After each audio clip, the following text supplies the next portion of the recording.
झोपड़ी वाला बाहर से गरीब, अंदर से अमीर ससुराल। ओफो, इस स्टोर रूम में कितनी धूल है। स्टोर रूम की साफ सफाई के दौरान अनीता को धूल से सनी एक पजल मिलती है। अरे सुडोकू पजल, ये तो कितनी ज्यादा धूल में सनी हुई है। ये मेरे चचेरे भैया की होगी। मैं इसे सॉल्व करने की कोशिश करती हूँ। अनीता पजल सॉल्व करने की कोशिश करने लगती है। ओफो, दाहिने वाला भी नहीं जा रहा, बायां वाला भी नहीं जा रहा है। अब इसे एक जगह कैसे करूं? कैसे होगा ये पजल सॉल्व? जब तेरी पीठ पर एक गरम गरम पलटा पड़ेगा ना, तब पजल सॉल्व होगा। कम बखत करम चली, मैंने तुझे स्टोर रूम की साफ सफाई करने के लिए भेजा था ना। दरवाजे पर खड़ी मीनाक्षी अनीता को घूर कर देखने लगती है और पलटा उठाकर अनीता की पीठ पर मारने लगती है। चाची, चाची छोड़ दो ना। चाची, अभी मैं पूरा स्टोर रूम साफ कर देती हूँ। तेरे गाल पर 7 नंबर का ऐसा छाप बनाऊंगी, जिंदगी भर लोग पहेलियां पूछते रहेंगे कि ये छाप गाल पर कैसे बना कमबख्त। मम्मी पापा के चले जाने के बाद चाची कितने अच्छे से मुझे अपने साथ लेकर आई थी यहाँ, पर 2 दिनों में ही चाची ने मुझे घर का नौकर बना दिया। अनीता रोते हुए पूरा स्टोर रूम साफ करती है। कुछ दिन बीत जाते हैं। एक दिन कृष्णलाल के कमरे में अनीता कृष्णलाल के कपड़े प्रेस कर रही होती है। अरे बेटी, जरा 1 कप अदरक वाली चाय बना कर ले आओ। अरे मेरे चाचा जो हर महीने मुझे मारने के लिए एक नई लेदर बेल्ट खरीद कर लाते हैं, आज शहद जैसी मीठी बातें कैसे कर रहे हैं मुझसे। अनीता रसोई में आकर चाय बनाने लगती है और वहीं दूसरी तरफ कृष्णलाल गरम इस्त्री को जानबूझकर अपनी शर्ट पर रख देता है, जिससे शर्ट जलने लगती है। बहुत दिन हो गए इसे मारा नहीं, क्योंकि कोई बहाना ही नहीं मिल रहा था इसे मारने के लिए, पर आज इसे अपनी नई लेदर बेल्ट से भरपेट मारकर अपना दिन शुभ करूंगा। मीनाक्षी, मीनाक्षी, कहाँ ये कमबख्त करम जली? मेरी शर्ट जला दी इसने, बुलाओ इस मनहूस को। कृष्णलाल की तेज आवाज सुनकर अनीता ऊपर से नीचे तक कांप जाती है और भागकर वापस कमरे में आती है। वहीं मीनाक्षी भी कमरे में आ जाती है। क्या हुआ जी? क्या कर दिया इस मनहूस ने? मीनाक्षी, तो मेरी नई लेदर की बेल्ट लेकर आओ, इसने मेरी शर्ट जला दी, ये देखो। चाचा, मैं तो आपके सामने रसोई में गई थी ना, मैं तो आयरन खड़ा करके गई थी, मुझे नहीं पता कि ये कैसे आपकी शर्ट पर गिर गई। अनीता सफाई देने लगती है। वहीं मीनाक्षी नई लेदर की बेल्ट लाकर कृष्णलाल को देती है और कृष्णलाल अनीता को बेल्ट से मारना शुरू करता है। चाचा, मेरी गलती नहीं। चाचा, मैंने आपकी शर्ट नहीं जलाई। अच्छी क्वालिटी का बेल्ट है, सही कहा था दुकानदार ने, प्योर लेदर है। कृष्णलाल चमड़े की बेल्ट से अनीता को तब तक मारता है जब तक अनीता के कपड़े फटने नहीं लगे। दर्द सहते सहते अनीता बेहोश होकर जमीन पर गिर जाती है। ऐसे ही कुछ दिन बीतते हैं। अनीता अपने मायके में डरी सहमी रहने लगती है। एक दिन कृष्णलाल, मीनाक्षी और अनीता मंदिर आए होते हैं।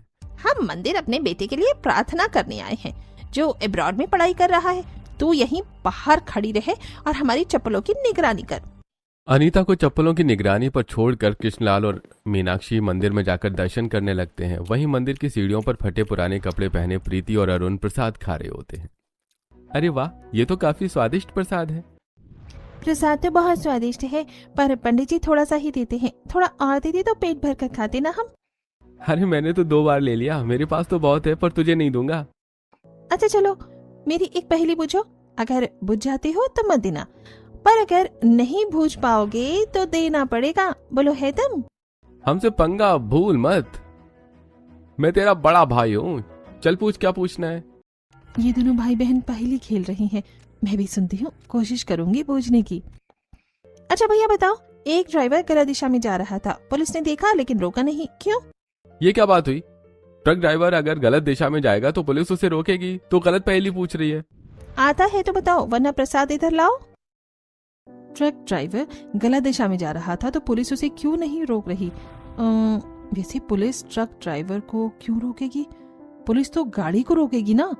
हाँ, हो सकता है ट्रक ड्राइवर पैदल ही जा रहा हो। हाँ, क्योंकि ट्रक ड्राइवर पैदल जा रहा था ना, है ना, है ना? अरे कौन हो तुम, और तुमने आंसर क्यों दिया? अभी मुझे प्रसाद मिलता भैया से, आंसर इन्होंने दिया है, तुमने नहीं। लाओ प्रसाद दो, जल्दी दो। ठेंगा दूंगा, ठेंगा, पहले मुझे पकड़ फिर कुछ मिलेगा। इतना कहकर अरुण मंदिर के आंगन में गोल गोल भागने लगता है और प्रीति अरुण के पीछे पीछे भागने लगती है। ये देखकर अनीता जोर से हंस पड़ती है। तभी कृष्णलाल और मीनाक्षी आते हैं और आते ही प्रीति के सिर पर एक टपली मारते हैं। यहाँ तेरी माँ डांस कर रही है जो तू देखकर हंस रही है। पागल, हमें चप्पल पहना और चल घर। अनीता कृष्णाल और मीनाक्षी को चप्पल पहनाती और फिर वो घर आने लगते हैं। पर अनीता का सारा ध्यान अरुण और प्रीति की प्यार भरी नोक-झोंक पर ही रहता है। रात हो जाती है। पड़ोस के आंगन में कुछ पड़ोसन कुर्सी लगाकर बैठी होती है और अनीता बालकनी में सो रही होती है। काश मेरी जिंदगी भी उस परिवार की तरह होती जहाँ बड़ा भाई और बहन इतने प्यार से हंसते खेलते पहेलियां बूझते और अपनी जिंदगी जी रहे होते। उनके हालात देखकर लग रहा था कि काफी करीब हैं वो, फिर भी इतने खुश थे। और एक मेरी जिंदगी है, करोड़पति बाप की बेटी हूँ, पर माँ बाप के न होने की वजह से मच्छरों के बीच बालकनी में सोती हूँ। ऐसे ही कुछ दिन बीतते हैं और एक दिन अनीता सिर पर चावल का बोरा और दोनों हाथों में भारी थैले में घर का राशन ला रही होती है। हे भगवान, कितना भारी है ये सामान। चावल ही अकेले 25 किलो का है, ऊपर से मेरे दोनों हाथों में राशन है। ऐसा लग रहा है कि अभी कमर टूट जाएगी और हाथ उखड़ जाएंगे। जैसे तैसे अनीता अपने घर की तरफ बढ़ रही होती है। तभी अनीता के दोनों हाथों में थैले और सिर पर चावल का बोरा देख रास्ते के दो कुत्ते अनीता पर भौंकने लगते हैं। डर से अनीता का सारा सामान गिर जाता है। अनीता कुत्तों से बचने के लिए भागने लगती है। अरे कोई बचाओ मुझे, अरे कुत्तों भागो भागो भागो यहाँ से, शू शू शू भागो। अरे मेरे पास कुछ नहीं है रखा, भागो यहाँ से। कुत्तों से भागते हुए अनीता अपने घर से दूर एक अनजान जगह पर पहुंच जाती है, जहां मिडिल क्लास घरों के बीच एक जर्जर पपड़ी उखड़ी दीवारों वाला टूटी खिड़कियों और दरवाजों वाला घर उसकी नजर में पड़ता है। वो घर अरुण और प्रीति का ही होता है। बड़ी बहू, जोर की भूख लगी है, कुछ खाने को है या नहीं?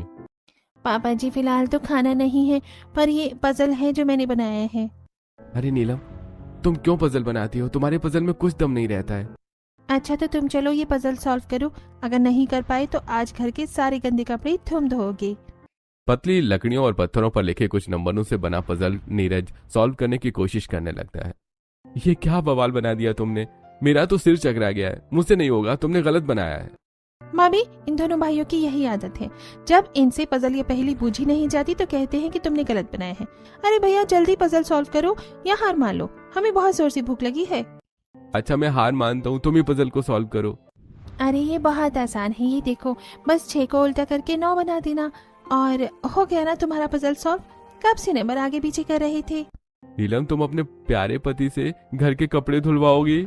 ऐसा मत करो। हाँ ठीक है, अब रो मत, नहीं धुलवाऊंगी तुमसे कपड़े, मैं खुद धुलूंगी। चलिए खाना खाते हैं। दूर खड़ी अनीता परिवार में इतनी परेशानी और गरीबी होते हुए भी सभी को इतना खुश देखकर हैरान हो जाती है। इनका पूरा परिवार इतनी गरीबी में भी कितने प्यार से रहता है। यही वो प्यार है जो मुझे कभी नहीं मिला। काश मैं उनके घर की सदस्य होती। अनीता अपने घर की तरफ बढ़ने लगती है। वहीं रामलाल का पूरा परिवार एक भूल भुलैया पहेली के पास आता है और उसे पार करके एक बड़े आलीशान घर में आ जाता है। सुंदर डाइनिंग टेबल पर पूरा परिवार बैठ जाता है, जहां रोबोट शाही खाना परोसते हैं। पूरा परिवार खाना खाना शुरू करता है। वहीं दूसरी तरफ अनीता के मायके में इस कमबख्त करमचली को 2 घंटे पहले राशन लेने भेजा था। थोड़ा सा राशन ही तो लाना था, उसमें इतनी देर लगा रही है। अरे आने दो, आज फिर बेल्ट से मारूंगा। किसा भैया, किसा बेल्ट से मारने की बात कर रहे हैं आप? मयूरी, तू यहाँ कैसे? किसी को नहीं, किसे बेल्ट से मारूंगा? मैं यहाँ कैसे? ये छोड़िए, पहले ये बताइए कि बड़े भैया की बेटी अनीता कहाँ है? वो तो अपनी सहेलियों के साथ बाहर गई है। तभी अनीता सिर पर चावल का बोरा और राशन का दूसरा सामान लेकर घर पहुंचती है, जहां मयूरी खड़ी होती है।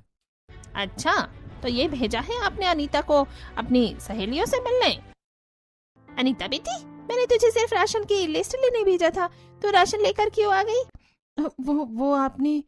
अरे बेटी छोड़ ना, 2 रुपए लगते हैं तो लगने दे। भाड़े के चक्कर में इतनी मेहनत मत किया कर। देख तेरी बुआ आई है। भैया भाभी, मैं दूध पीती बच्ची नहीं हूँ, क्या आप लोगों की बातों में बहक जाऊंगी? अगर अनीता आप लोगों पर बोझ बन रही है तो इसकी शादी करवा दीजिए और किसी अच्छे ससुराल में इसे भेज दीजिए। मैं अमेरिका में रहती हूँ, वहाँ अनीता को नहीं लेकर जा सकती, इसलिए आप लोगों को समझाने आई हूँ। मैं फिर आऊंगी या सीधे पुलिस भेजूंगी। मयूरी अनीता को गले लगाती है और अनीता के हाथों में कुछ शगुन रखकर वापस चली जाती है। शाम को मीनाक्षी और कृष्णलाल